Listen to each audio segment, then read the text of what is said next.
Part 4 of Mahabharatam. శాంతన మహారాజు సత్యవతిని పెళ్లి చేసుకుంటాడు. కొంతకాలం తర్వాత వాళ్ళకి ఇద్దరు కుమారులు జన్మిస్తారు. చిత్రాంగుడు, విచిత్రవీరుడు. అండ్ సత్యవతికి పెళ్లికి ముందే వ్యాసుడని కొడుకుంటాడు. సో ఇప్పుడు చిత్రాంగుడు రాజాని పరిపాలిస్తున్న టైంలో ఒక యుద్ధంలో చనిపోతాడు. విచిత్రవీరుడే రాజు అవుతాడు.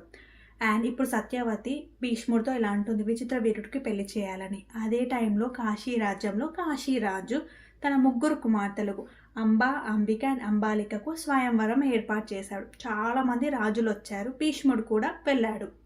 సో అక్కడ అందరూ భీష్ముడి బ్రహ్మచార్యం మీద ఎగతాళి చేసి నవ్వుకుంటూ ఉన్నారు.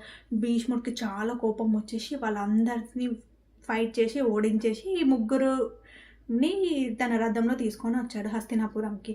అప్పుడే అంబ అంటుంది, నేను సెల్వరాజుని ప్రేమించాను అండ్ నేను తనని పెళ్లి చేసుకోవాలనుకుంటున్నా అంటే భీష్ముడు తన ధైర్యానికి మెచ్చుకొని తనని రిటర్న్ పంపించేశాడు. ఇప్పుడు విచిత్ర వీరుడు అంబికను, అంబాలికను పెళ్లి చేసుకుంటాడు. అండ్ నెక్స్ట్ పార్ట్లో అంబ భీష్ముడిపై రివెంజ్ ఎలా తీసుకుంటుందో చూసాం.